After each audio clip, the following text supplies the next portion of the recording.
Hey folks, at Ontivity, there's a lot of people who have come up in the wireless business.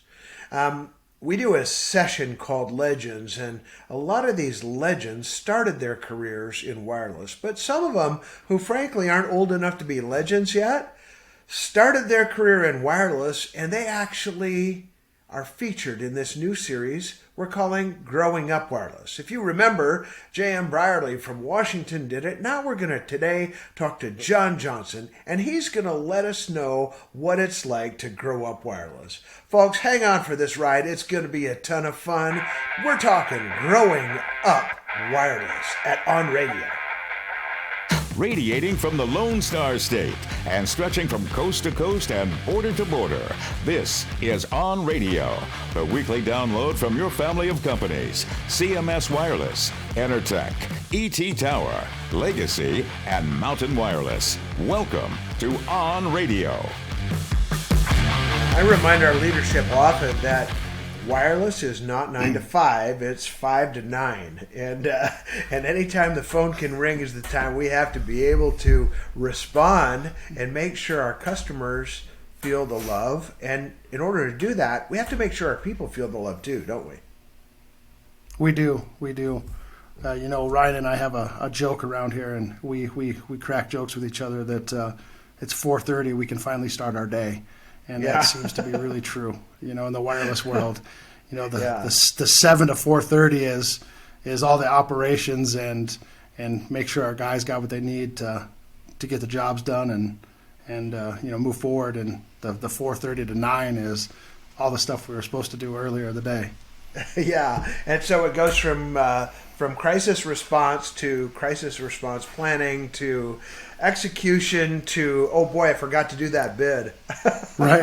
And that's at 7 p.m., right? That is when that comes in. Yeah, because the bid's due at midnight, right? All right. So Mountain Wireless has a reputation. And one of the reasons that drew us together as companies is the reputation for excellence.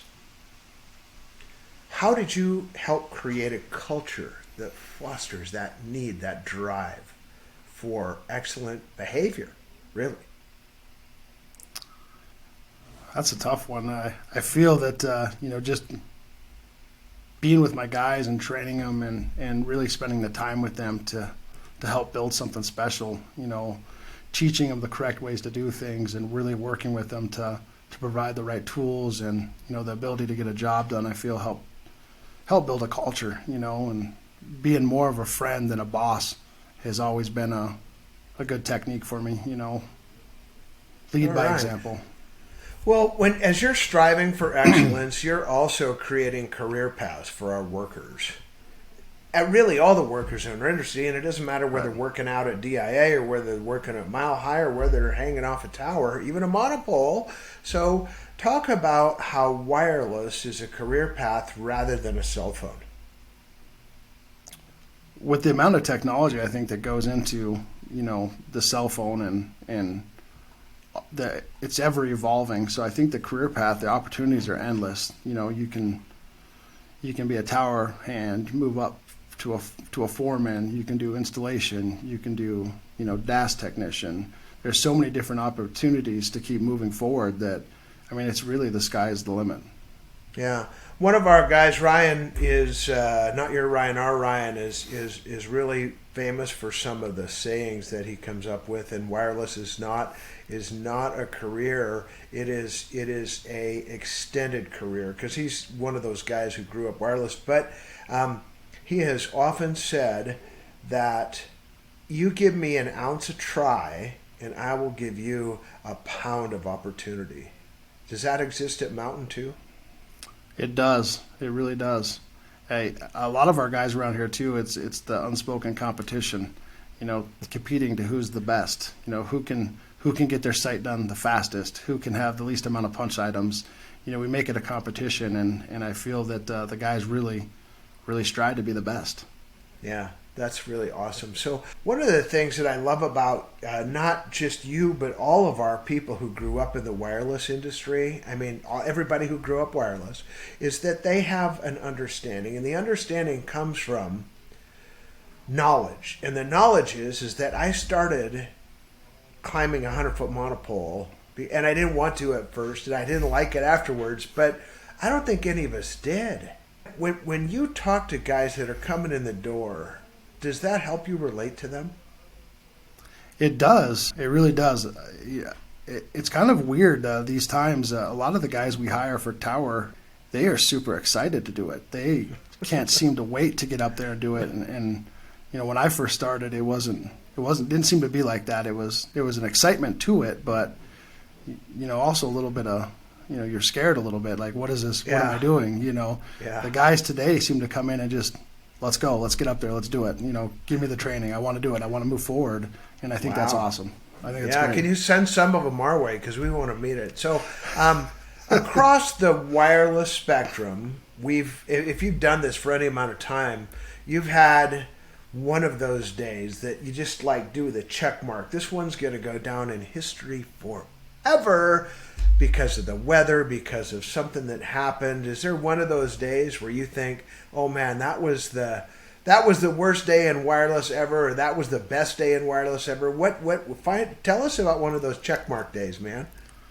Oh man, I'd go on and on with stories about, those type of days, but one in particular is we were in the middle of winter and we were doing night work, and we had to access a site. It was a pretty slippery, slimy road out, and the farther we got towards the mountains, the roads were freezing a little bit. We got to this dirt turnoff where our site was, and it was a pretty good hill to get up there, but didn't look too crazy. And we started heading up the hill, and we got about 3/4 of the way up, 4-wheel drive, and the truck was sliding backwards at about 20 miles an hour towards a cliff. And we came to a stop, and we didn't wreck the truck, and we didn't. There was no damage, but man, that was one of those days where we just packed it up and went home. Yeah. That was enough you for learn us. from those experiences. You learn to chain up before the crisis, don't you? I do now. Yeah, Absolutely. It's not fun to throw chains on a truck, but it's way more fun than sliding 20 mile an hour backwards while your all four are turning forward, huh? That's exactly right. Chain up first. Yeah. All right. So those weather stories are cool. What is one of the things that amazed you about, hey, we're going to start this new thing, whether it be a new water tank or a new DAS system or a new stadium, that just opened your eyes and said, wow, this is cool? I did, when I moved from the tower side to the installation technician, I really enjoyed that. And after a couple, 3-4 years of doing that, DAS kind of started taking off. And I realized that DAS was something new and bigger. It was the new shiny thing. And I wanted to be part of it. So I jumped on the DAS team and kind of built my own whole system there, and really, really enjoyed doing that. And then, the technology kind of grew and grew, and 5G started to come out, and I saw that as a new big shiny thing. So I want some of that, so I ran over to that and did as much as I could, learned as much as I could, and, kind of moved through that. That's cool. Well, it looks like your career is going to last 30, 40 longer years in wireless. And as I told my mom one time, I think there actually might be a future in this wireless gig. But you've got young people that are starting next week, or you might even go out and be recruiting someone to start next week. And what are you going to tell them? Why do you think a young person should look to wireless, specifically what we do, as a career? I think the big thing to tell them is that it is a career, and it's never ending. There's always going to be a need for cell phones and that technology, and I feel that the excitement of doing something new every day appeals to a lot of younger generation. Learning new things and really understanding what we do. It kind of makes it it's intriguing. It's just exciting, and the opportunity to have a career doing something exciting and something different on a daily basis, I think, appeals to a lot of the youth. Yeah. Well, we get a new acronym every day, and plus we enable all the videos and stuff like that. We've just scratched the surface, haven't we? Barely. I think barely scratched the surface. I think there's a lot more to come. All right. So you've mentored across the years. You've mentored a lot of people in wireless. You don't have to give their names, but tell us the first story about someone who you thought, oh man, this dude is just not going to make it. This person is not got what it takes, and then they shocked you and made it big. I have to think about that for a second. There's all kinds of people.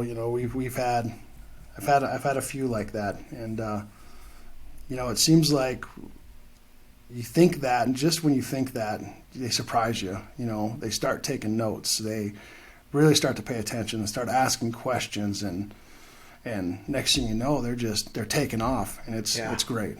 It's great. And I can relate to that because it happens. A switch flips, and you go, oh, there's a future in this person now. They begin to get it. Yeah. Yeah. Sweet. Well, what about the person who comes on board and you think, wow, this is going to be awesome, and they turn out actually better than you expected? Had any of those? We have. We've had a couple of those.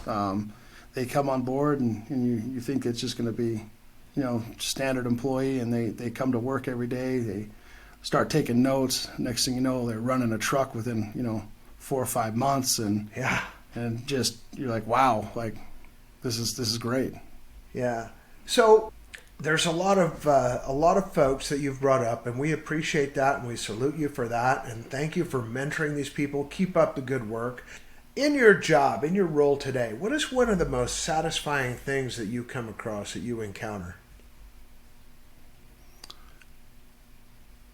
Probably seeing, my guys, their families, and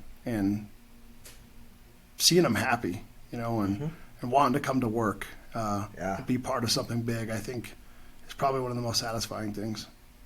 Being able to, help them move forward and, provide for their families is also very satisfying. Yeah.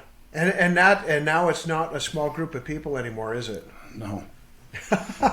No, it is not. We're getting pretty large, which is great. So about a year ago, I went out to a cell site to help my guys out for the day. They needed some insight on some stuff, so I said, yeah, I'll stop by. So I did, and there's a group of 3 installers there, and they were doing amazing work. And I thought, they have a deadline.